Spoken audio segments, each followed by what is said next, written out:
그때 아비멜렉과 그 군대 장관 비골이 아브라함에게 말하여 이르되 내가 무슨 일을 하든지 하나님이 너와 함께 계시도다. 그런즉 너는 나와 내 아들과 내 손자에게 거짓되이 행하지 아니하기를 이제 여기서 하나님을 가리켜 내게 맹세하라. 내가 내게 후대한 대로 너도 나와 내가 머무는 이 땅에 행할 것이니라. 내가 맹세하리라. 아비멜렉의 종들이 아브라함의 우물을 빼앗은 일에 관하여 아브라함이 아비멜렉을 책망하매 누가 그리하였는지 내가 알지 못하노라. 너도 내게 알리지 아니하였고 나도 듣지 못하였더니 오늘에야 들었노라. 아브라함이 양과 소를 가져다가 아비멜렉에게 주고 두 사람이 서로 언약을 세우니라. 아브라함이 7 암양 새끼를 따로 놓으니 아비멜렉이 아브라함에게 이르되 이 7 암양 새끼를 따로 놓으면 어찌미냐? 너는 내 손에서 이 암양 새끼 7을 받아 내가 이 우물 판 증거를 삼으라. 두 사람이 거기서 서로 맹세하였으므로 그곳을 브엘세바라 이름하였더라. 그들이 브엘세바에서 언약을 세우매 아비멜렉과 그 군대 장관 비골은 떠나 블레셋 사람의 땅으로 돌아갔고 아브라함은 브엘세바에 에셀나무를 심고 거기서 영원하신 여호와의 이름을 불렀으며 그가 블레셋 사람의 땅에서 여러 날을 지냈더라.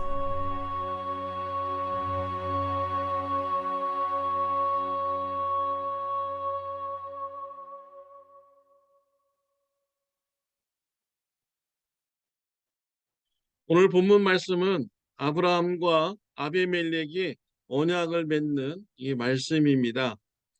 아비멜렉은 사람 이름이 아닙니다. 그랄 왕의 호칭이 바로 아비멜렉입니다. 우리나라 조선시대에 왕을 상감이라고 불렀습니다. 또 애굽의 왕을 바로라고 불렀습니다. 이와 같이 왕을 가르치는 칭호인 것이죠. 그랄 왕의 칭호가 아비멜렉이라는 것입니다.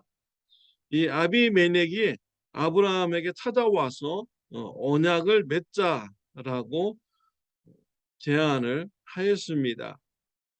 그 이유를 22절에서 밝히고 있습니다. 그때의 아비멜렉과 그 군대 장관 비골이 아브라함에게 말하여 이르되 네가 무슨 일을 하든지 하나님이 너와 함께 계시도다 라고 하였습니다. 아비멜렉은 아브라함을 주목하여서 보았습니다. 그의 삶을 보니 하나님이 함께 하시는 이런 삶이었습니다. 아비멜렉이 도대체 무엇을 보고 아브라함이 하나님과 함께 한다라고 느꼈을까요? 오늘 본문에서는 밝혀주시고 있지 않습니다. 그러나 우리가 생각해 볼 수가 있습니다. 그랄 왕 아비멜렉은 아브라함의 아내 사라를 데려갔습니다. 그날 밤에 하나님께서 꿈에 나타나셔서 사라를 돌려보내지 않으면 너와 내 가족들과 내 나라를 심판하겠다라고 경고하셨습니다. 다음 날 아침 아비멜렉은 사라를 돌려보냅니다.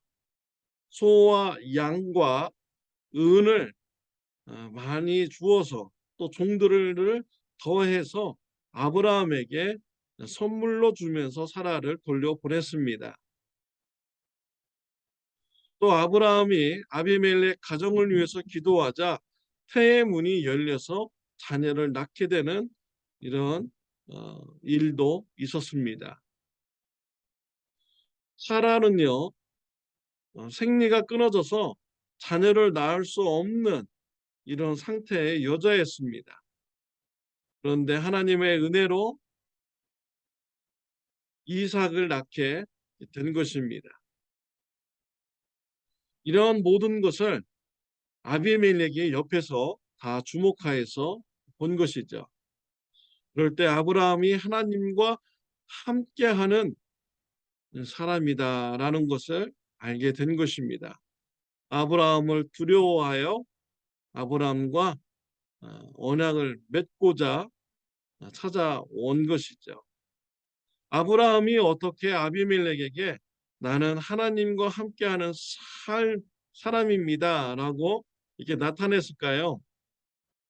아브라함이 한 일은 아무것도 없습니다. 하나님의 은혜로 나타나게 된 것이죠. 아비멜렉의 꿈에서 나타나신 분도 하나님의 개입으로 나타나신 것입니다. 아브라함이 한 일은 없습니다. 사라가 아들을 낳은 것도 아브라함이 한 일은 없습니다. 하나님의 은혜로 된 일이지요. 이와 같이 아브라함은 자신의 능력으로 하나님이 나와 함께 하신다라는 것을 증명하지 않았습니다. 못했습니다. 전적인 하나님의 은혜가 있었기 때문에 다른 사람들이 볼 때 하나님이 함께하는 사람이다 라고 보여지게 된 것이죠. 임마누엘이라는 뜻은요, 하나님이 함께 계시다 라는 이런 뜻입니다. 예수님의 이름인 것이죠. 예수님은 삶을 살면서 사역하실 때 하나님이 함께 하심을 보여주셨습니다. 예수님은 성자 하나님이시기 때문에 그분 자체의 능력이 있으십니다. 그렇지만 예수님은 자신의 능력을 사용하지 않으셨습니다.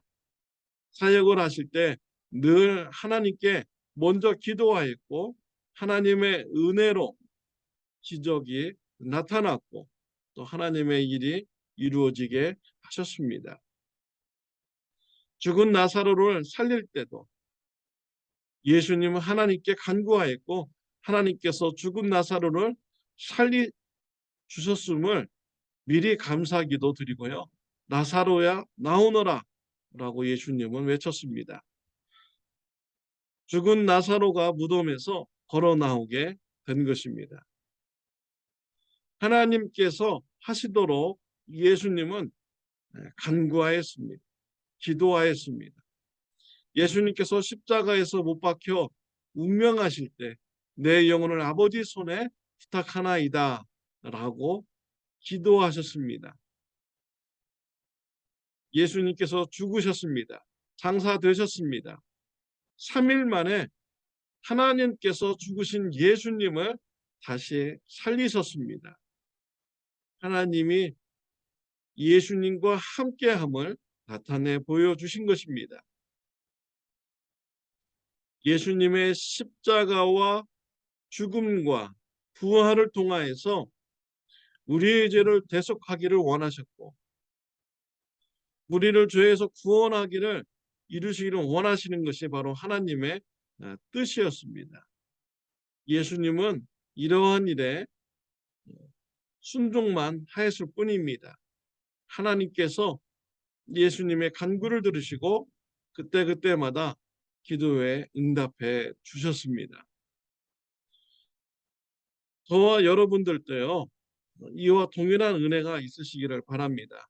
우리의 힘으로 내가 하나님과 함께하는 사람이다 라고 나타낼 수는 없습니다. 하나님의 은혜가 있어야 되는 것이죠. 삶에 문제가 있을 때 하나님을 의지하시길 바랍니다. 하나님을 찾으시길 바랍니다. 하나님께 기도하시길 바랍니다. 하나님께서 은혜 베풀어 주실 때 우리의 문제가 해결받을 수 있습니다. 또한 다른 사람들로 하여금 하나님의 은혜를 받는 자이다. 하나님이 함께하는 자이다. 라는 것을 나타내 보일 수가 있는 것이죠. 우리의 힘으로 능으로 할 수 없는 것입니다. 하나님의 은혜가 있어야 되는 것이죠. 하나님의 은혜로 하나님과 함께하는 귀한 삶이 저와 여러분들에게 있으시기를 바랍니다. 기도드리겠습니다. 하나님 아버지 감사합니다. 우리에게 기도할 수 있는 특권을 주셔서 감사합니다. 우리의 문제가 있을 때 하나님께 나아가 의지하게 해주시고 기도하는 자 되게 하여 주옵소서. 하나님과 동행하는 삶을 나타내 보이는 삶이 되도록 축복하여 주옵소서. 예수님의 이름으로 기도드렸습니다. 아멘. 네, 오늘은 토요일입니다. 내일 주일 예배를 위해서 기도하여 두시기를 바랍니다. 특별히 내일은 10시 30분에 본당에서 미국 루터란 교단이 앞으로 이 건물에 대한 계획을 발표하는 이런 시간입니다. 교회에 관심을 가지신 분들은 10시 반까지 본당에 오셔서 들어주시고 또 기도하여 주시기를 바랍니다. 좋은 하루 되시기를 바랍니다.